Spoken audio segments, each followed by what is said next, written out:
একটি স্কুল গাড়িকে ট্রেন এসে উড়িয়ে দিল কিভাবে দেখুন, গাড়িটির অবস্থা দেখুন কি অবস্থা। তিনটি বাচ্চা স্পট ডেথ করে গেছে, আরও যে সকল বাচ্চা ছিল তাদের অবস্থা ভয়ঙ্কর, হাসপাতালে ভর্তি করা হয়েছে তাদেরকে। কিন্তু এত বড় ভুল কি করে হয়, গাড়িটির কি অবস্থা দেখুন। আমার মনে হয় না ভারতবর্ষে এই রকম দৃষ্টান্ত ইতিপূর্বে হয়েছে। এই গাড়িতে বাচ্চারা স্কুলে যাচ্ছিল সকাল 6:25 মুহূর্তেই কিন্তু গাড়িটি শুধুমাত্র লাইনম্যান যারা থাকে, লাইনম্যান রেল লাইনে, তাদের ভুলের কারণে কিন্তু এই গাড়িটি ট্রেন লাইনে ঢুকে পড়ে। আর ট্রেন লাইনে ঢুকার পরে কিন্তু ট্রেন এসে সরাসরি ধাক্কা মারে আর গাড়ি চুরমাচুর হয়ে গেছে। দেখুন কিচ্ছু নেই গাড়ির অবস্থা। এই গাড়ির অবস্থা যদি এই রকম হয় তাহলে ভেতরে থাকা যে বাচ্চাগুলো মানে প্যাসেঞ্জার ছিল তাদের কি অবস্থা হয়েছে একবার অনুমান করুন। এর দায়বদ্ধতা কে নেবে, কার গাফিলতিতে এমন হচ্ছে?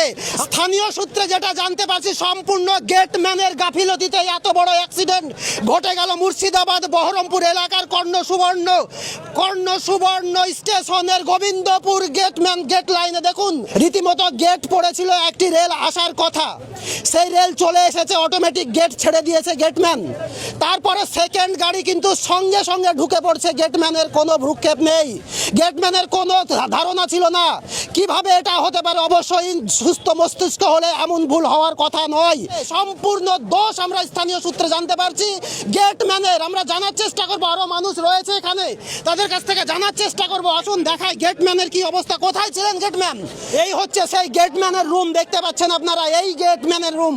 আর এই গেটম্যানই নাকি স্থানীয় সূত্রে জানতে পারলাম নেশাগ্রস্ত অবস্থায় সব সময় থাকতো, যে কারণে কিন্তু গেটম্যানের ফল্টের কারণে কিন্তু এতগুলো প্রাণ চলে গেল আজকে, বাচ্চা প্রাণগুলো হারিয়ে গেল। কেন 10 মিনিটের মধ্যে আবার গেট খুলে দেওয়া হলো?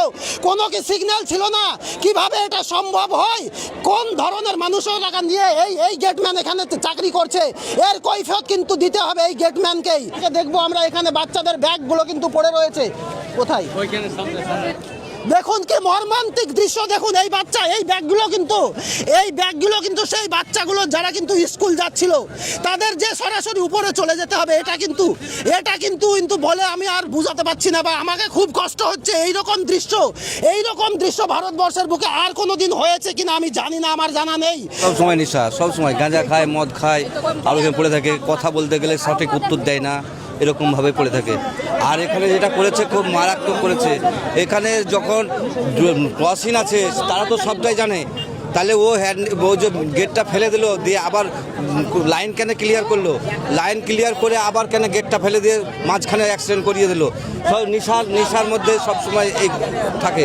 আজকের অ্যাক্সিডেন্টটা আমরা সম্পূর্ণ দায়ী করছি আমাদের গেটম্যান বাবুর কাছে, কেননা ও নেশাগ্রস্ত করে। অনেকবার এরকম অনেকবারই সতর্কবার্তা দেওয়া হয়েছে, কিন্তু সতর্ক মানে না, বা ভয় দেখায়, হুমকি দেখায়। আমি বাড়ির মুখে ঢুকছি সাইকেলে, মাইকে খবর দিচ্ছে যে এরকম একটা স্কুলে গাড়ি অ্যাক্সিডেন্ট হয়েছে, কার ছেলে আছে ছোট। আমি সাইকেল দিয়ে না নেমে সোজাসুজি চলে এলাম।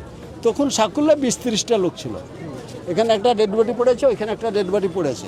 বয়স কেমন হবে সেই বডিগুলো? এই তো বাচ্চা ছেলে এখন যা আছে। তারপরে এইটা শুনলাম যে এদেরই মানে আমার এক সম্পর্কে ভাই হচ্ছে, তারই নাতনি।